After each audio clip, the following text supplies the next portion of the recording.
Dark Cast Network. Out of the shadows comes the best of indie podcasts. Now concluding the Summer of Love series with Son of Sam Part 2. Part 1 discussed the victims and the killer himself. And in this part, we're going to discuss any other suspects that were led into the case, as well as the eventual conviction and the legacy left behind. My name is DJ, and this is the Mythical True Crime Podcast.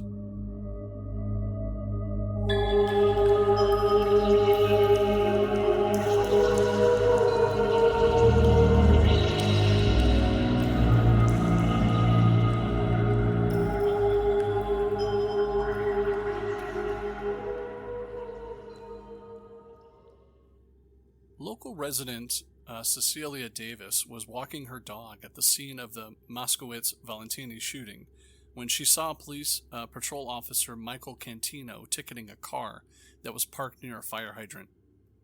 Moments after the traffic police had left, a young man walked past her from the area of the car and seemed to study her with some interest. Davis felt concerned, whether because he was holding some kind of dark object in his hand. She ran home only to hear shots fired from behind her in the street. Davis remained silent about the experience for 4 days until she finally contacted police, who closely checked every car that had been ticketed in that area that night. Berkowitz's yellow 1970 Ford Galaxy was among the cars that they had been investigating. On August 9, 1977, New York Police Department Detective James Justice telephoned the Yonkers Police Department and asked them to schedule an interview with Berkowitz. The Yonkers police dispatcher who first took Justice's call was Wheat Carr, the daughter of Sam Carr and sister of Berkowitz's alleged cult confederates John and Michael Carr. As soon as Justice mentioned the name David Berkowitz to Wheat, she said, quote, "Let me tell you about him. I know him. He lives right behind me."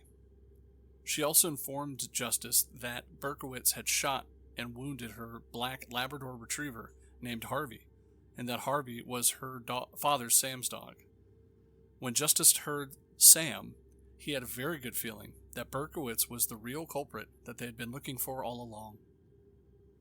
Justice asked Yonkers police for some help tracking down Berkowitz, and according to Michael Navanti, the Yonkers Police Department sergeant, the department had its own suspicions about Berkowitz in connection with strange crimes in their jurisdiction, which were referred to in one of the Son of Sam letters. Yonkers investigators even told Justice that Berkowitz might be the Son of Sam. The following day, on August 10th, in 1977, police investigated Berkowitz's car, which was parked outside of his apartment building on 35 Pine Street, Yonkers. They saw a gun in the back seat, which prompted them to search the vehicle, and found a duffel bag filled with ammunition, maps of all the crime scenes, and a threatening letter addressed to Inspector Timothy Dode and the Son of Sam Task Force. Police decided to wait for Berkowitz to leave his apartment rather than risk a violent confrontation in the building's narrow hallways. They waited to obtain a search warrant also for the apartment, worried that their search might be challenged in court. The initial search of the vehicle was based on the handgun that was visible in the back seat, although possession of such a gun was legal in New York State at the time, but it also required no special permit. The warrant still had not arrived when Berkowitz exited his apartment building at about 10 p.m. and entered his vehicle. Detective John Falatico approached the driver's side of the car and pointed his gun close to Berkowitz's temple, while Detective Sergeant William Gardella pointed his gun at the passenger side. A paper bag containing a .44 caliber Bulldog revolver of the type that was identified in ballistics tests was found next to Berkowitz inside the car. Berkowitz then stated flatly, "Well, you got me." As described of the Son of Sam, 1981, by Lawrence D. Klausner, Faltico remembered the big, inexplicable smile on the man's face. These were his quotes. "Now that I've got you," detective said to the suspect, Who have I got? You know, the man said. What the detective remembered was a soft, almost sweet voice. No, I don't. You tell me. The man turned his head and said, I am Sam. You're Sam. Sam who? Sam. David Berkowitz. An alternative version claims that Berkowitz's first words were reported to be, Well, you got me. How come it took you such a long time? Valetico was officially credited by the NYPD as the arresting officer for the son of Sam.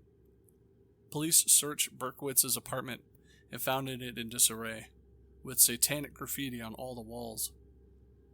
They also found diaries that had kept since he was the age of 21, 3 stenographer notebooks, all nearly full, wherein Berkowitz meticulously noted hundreds of fires throughout New York City. Berkowitz himself confessed that he was the Phantom of the Bronx, an unidentified individual or individuals responsible for more than 2,000 arsons committed around the city throughout also the 1970s. Soon after Berkowitz's arrest, the address of the apartment building was changed from 35 Pine Street to 42 Pine Street in an attempt to end its notoriety. Berkowitz was briefly held in Yonkers Police Station before being transported directly to the 60th Precinct in Coney Island, where the Son of Sam task force was located. At about 1 a.m., Mayor Beam arrived to see the suspect personally. After a brief wordless encounter, he announced to the media, The people of the city of New York can rest easy because the fact that the police have captured a man whom they believe is the Son of Sam. Berkowitz was interrogated for about 30 minutes in the early morning hours of August 11th, and he quickly confessed to the shootings and expressed interest in pleading guilty. The investigation was led by John Keenan, who took the confession. Now, during the questioning, Berkowitz claimed that his neighbor's dog was the one for the reasons that he killed, stating that the dog demanded the blood of pretty young girls. He said that the Sam mentioned in the letter was his former neighbor Sam Carr, and that Harvey, Carr's black Labrador, was possessed by an ancient demon which issued irresistible commands that Berkowitz to kill people. A few weeks after his capture, Berkowitz was permitted to communicate with the press, and in a letter with the New York Post dated September 19, 1977, he alluded to his original story of demonic possession, but closed with a warning that it had been interpreted by some investigators as an admission of criminal accomplices. Quote, There are other sons out there. God help the world. At the press conference February 1979, however, Berkowitz declared that his previous claims of demonic possession were that of a hoax. Berkowitz later stated in a series of meetings with his special court-appointed psychiatrist, David Abramson, that he had long contemplated murder to get revenge on the world that he had felt rejected and hurt him. Now, 3 separate mental health examinations determined that Berkowitz was competent to stand trial. Despite this, defense lawyers advised Berkowitz to enter a plea of not guilty by reasons of insanity, but he outright refused. Berkowitz appeared calm in court on May 8, 1978, and he pleaded guilty to all of the shootings. At his sentencing 2 weeks later, Berkowitz caused an uproar when he attempted to jump out the window of a 7th-floor courtroom. After he was restrained by several officers, he repeatedly chanted, Stacy, the name of his last victim. Stacy was a whore, he shouted. I'd kill her again. I'd kill them all again. The court ordered another psychiatric examination before sentencing proceeded. During that evaluation, Berkowitz drew a sketch of a jailed man surrounded by numerous walls. At the bottom he wrote, I am not well at all. Nonetheless, Berkowitz was again found competent to stand trial. On June 12, 1978, Berkowitz was sentenced to 25 years to life for each murder, to be served consecutively. He was ordered to serve the time at Attica Correctional Facility, which was a maximum security prison in upstate New York. Despite prosecutors' objections, the terms of Berkowitz's plea guilty made them eligible for parole after 25 years. Now, after his arrest, Berkowitz was initially confined to a psychiatric ward in Kings County Hospital, where the staff reported that he seemed remarkably troubled by his new environment. On the day after his sentencing, he was taken first to Sing Sing prison and then to upstate Clinton Correctional Facility for psychiatric and physical examinations. 2 more months were spent at the Central New York Psychiatric Center in Marcy before his admission to Attica. Berkowitz served about a decade in Attica until he was relocated around 1990 to Sullivan Correctional Facility in Fallsburg, where he remained for many years. Later, he was transferred to Shawangunk Correctional Facility in Ulster County. Berkowitz described his life in Attica as a nightmare. Now, in 1979, there was an attempt on Berkowitz's life in which the left side of his neck was slashed from front to back, resulting in a wound that required more than 50 stitches to close. Berkowitz refused to identify his assailant, and he claimed that he was only grateful for the attack. It brought a sense of justice, or, in Berkowitz's own words, the punishment I deserve. In 1987, Berkowitz became an evangelical Christian in prison, and according to his personal testimony, his moment of conversion occurred after reading Psalm 34:6 from the Bible, given to him by a fellow inmate. He says he is no longer to be referred to as the son of Sam, but the son of hope. Soon after his imprisonment, Berkowitz invited Machali Martin, an exorcist, to help him compose an autobiography, but the author wasn't accepted. Years later, Berkowitz developed his memoirs with assistance from fellow evangelicals. His statements were released as a 1998 interview video, Son of Hope, and a more extensive work released in book form entitled Son of Hope, The Prison Journals of David Berkowitz, and that was in 2006. Berkowitz does not receive any royalties or profit from any of the sales of his books. He has also continued to write essays on faith and repentance for evangelical websites. A website is maintained on Berkowitz's behalf by a church group, since he is not allowed access to a computer. Berkowitz stays involved in the prison ministry and regularly counsels troubled inmates. While in the Sullivan facility, he pursued education and graduated with honors from the Sullivan Community College. Berkowitz was entitled to a parole hearing every 2 years as mandated by state law, though he has consistently refused to ask for his release, sometimes skipping the hearings altogether. Before his first parole hearing in 2002, Berkowitz sent a letter to the New York Governor George Pataki requesting that it be canceled. He wrote, quote, "In all honesty, I believe that I deserve to be in prison for the rest of my life. I have, with God's help, long ago come to terms with my situation and have accepted my punishment," end quote. Officials at the Sullivan facility rejected his request.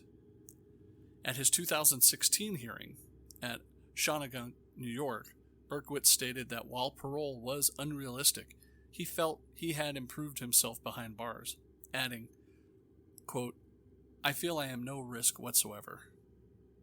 His lawyer, Mark Heller, noted that prison staff consider Berkowitz to be a model prisoner. Commissioners denied a parole. His 12th parole hearing was denied in May 2024.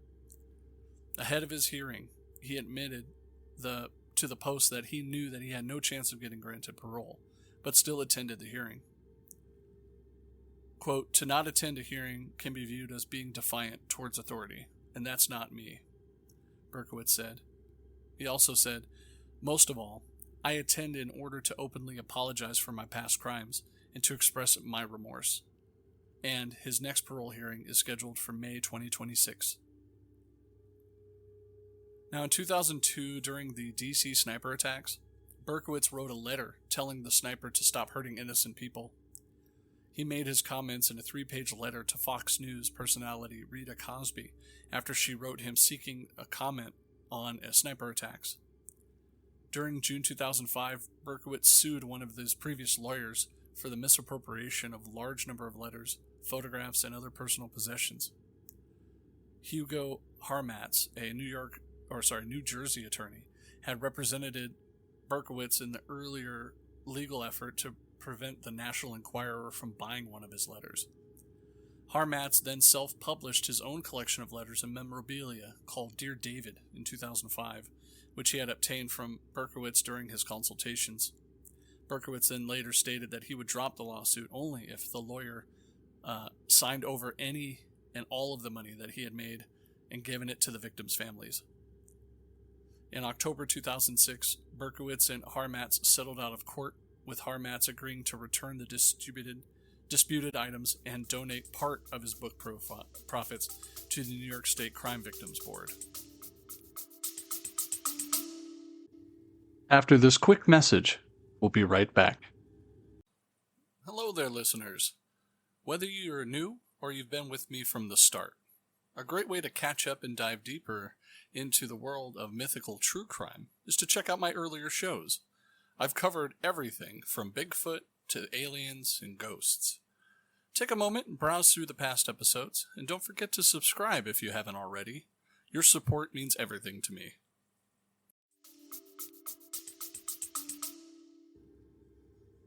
Now, something that was touched on in earlier talks was the satanic cult accomplice claims. Now, in 1979, Berkowitz mailed a book about witchcraft to the police in North Dakota.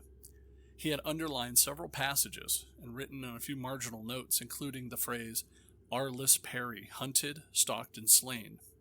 Followed to California Stanford University, the reference was to Arliss Perry, a 19-year-old North Dakota newlywed who had been murdered at Stanford on October 12, 1974. Her death and a notorious abuse of her corpse in the chapel on campus was a widely reported case. Berkowitz mentioned that Perry attack in other letters, suggesting that he knew details from the perpetrator himself. Local police investigators interviewed him, but in 2004 had concluded, quote, he had nothing of value to offer. The Perry case was solved in 2018. After his admission to Sullivan Prison, Berkowitz claimed to have joined the satanic cult in the spring of 1975. And in 1993, he made these claims known when he announced to the press that he had killed only 3 of the Son of Sam victims, Loria, Esu, and Sorani. In his revised version of the events, Berkowitz said that other shooters were involved and that he had fired only the gun in the first attack against Loria and Valentini, and the 6th attack, Esu and Sorani. He said that he and several other cult members were involved in every incident by planning the events, providing early surveillance of the victims, and then acting as lookouts for each other and drivers at the crime scenes. Berkowitz stated that he could not divulge the names of most of the accomplices without putting his family at direct risk. Among Berkowitz's alleged unnamed associates was a female cult member who he claimed fired the gun in the Dinero Kinnan murder. Berkowitz attributed their survival to the alleged accomplice's unfamiliarity with the powerful recoil of a .44 Bulldog. He declared that, quote, at least 5 cult members were at the scene of the Freud Dell shooting, but the actual shooter was a prominent cult associate who had been brought in from the outside New York area with an unspecific motive. A cult member who he had identified only by his nickname, Manson 2. Another unnamed person was the gunman in the Moskowitz-Valenti case, a male cult member who had arrived from North Dakota for the occasion, also without explanation. Berkowitz did name 2 other cult members, John and Michael Carr.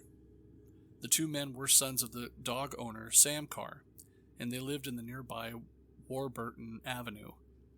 Both of these other, quote, sons of Sam were long dead. John had been killed in a shooting, judged a suicide, in North Dakota in 1978, and Michael Carr had been in a fatal car accident in 1979.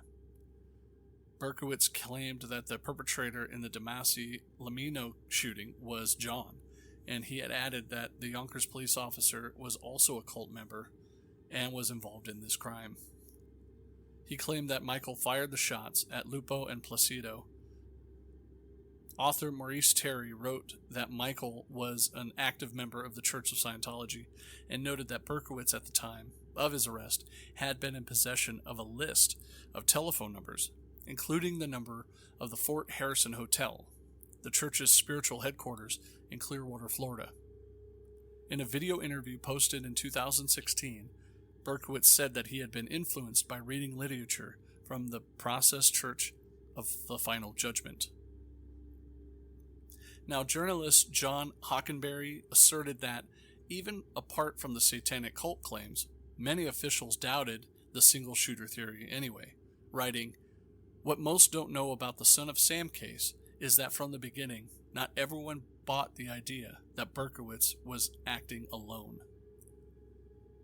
John Stentucci, a Queens district attorney at the time of the killings, and police investigator Mike Navanti both expressed their convictions that Berkowitz had accomplices. NYPD officer Richard Johnson, also involved in the original investigation, opened an unresolved discrepancy in statements from witnesses and surviving victims, indicting Berkowitz did not act alone. He was saying, quote, "Why are there 3 suspect cars, 5 different suspects' descriptions, 5 different heights, different shapes, different sizes of that of the perpetrator? Someone else was there."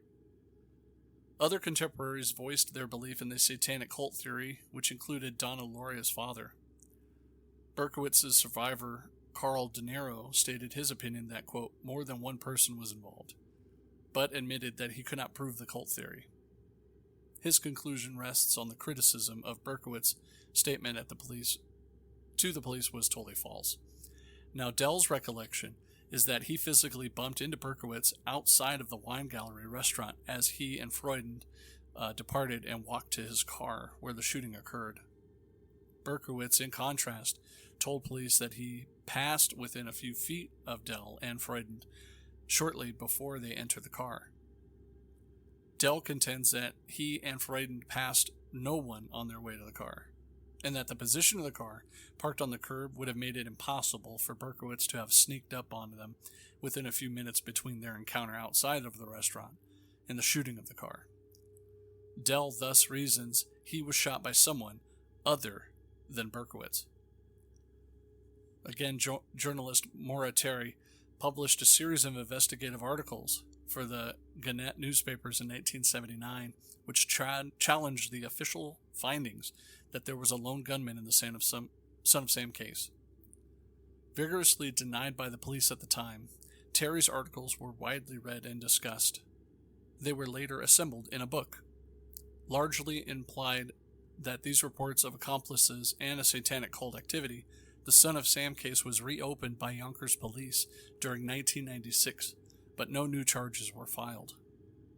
Due to the lack of finding any evidence, the investigation was eventually suspended, but remains open till this day. In 2001, Terry's work served as a basis for the Netflix series The Sons of Sam, A Descent into Darkness. From prison, Berkowitz continued to assert and expand upon his claims of demonic possession. He stated in a series of 9 videos in 2015 that, quote, "the voice he heard was that of Sam Hain, a druid devil and the true origin of Son of Sam." He added that it never was a dog, saying that detail was fabricated by the media. Now, Berkowitz's later claim that he had been in a satanic cult were widely dismissed by many skeptics. Breslin rejected his story of satanic cult accomplices, stating that when they talked to David Berkowitz that night, he recalled everything step by step, by step, by step. The guy was 1000% recalled, and that's it. He's the guy and there's nothing else to look at. Other skeptics included a former FBI profile, John Edward Douglas, who spent hours interviewing Berkowitz and concluded that he was an introverted loner, not capable of being involved in a group activity. NYPD psychologist Dr. Harvey Schlossenberg stated that Against the Law, a documentary about the Son of Sam case, that he believes that the satanic cult claims are nothing but a fantasy concocted by Berkowitz to absolve himself of guilt. In his book Hunting Humans, 2001, Elliot Layton argued that recent journalistic attempts to abridge or even deny Berkowitz's guilt have lacked all credibility. Now let's talk about the legacy that this case has brought. Decades after his arrest, the name Son of Sam still is widely recognized as one of the most notorious serial killers in modern day, with pop culture manifestations perpetuating this. Berkowitz himself continues to express remorse on Christian websites and on more mainstream news, including speaking out against gun violence and instead spreading the message to, quote, take the glory out of guns. Nasa Moskowitz, who previously had not hidden her hatred for Berkowitz, wrote him a letter shortly before her own death in 2006, forgiving him for killing her daughter Stacy. Moskowitz lost all of her children at young ages. Jody, age 9, an impossible suicide in 1968. Stacy and Ricky, age 37, in 1999, of an autoimmune disease. She had no survivors except, according to the New York Post, her daughter's murderer.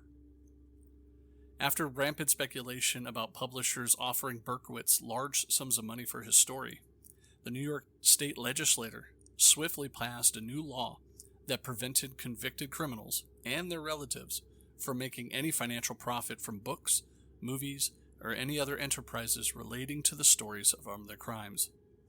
The United States Supreme Court struck down the so-called Son of Sam law for violating the First Amendment right to free expression in 1991 of the Simon Schuster versus Crime Victims Board. But New York produced a constitutionally revised version of the law the following year. Similar laws have been since enacted in 41 states and at the federal level. So there you have it. A law that consists where killers and their families can't profit off the horrible crimes that they inflicted on others. And that concludes another captivating episode, delving into the world of mythical true crime. I appreciate you joining me tonight as we listen to the facts from these true crime tales. Stay tuned for our next episode, where we'll uncover even more mysteries. Until then, thank you for listening to tonight's episode. Good night.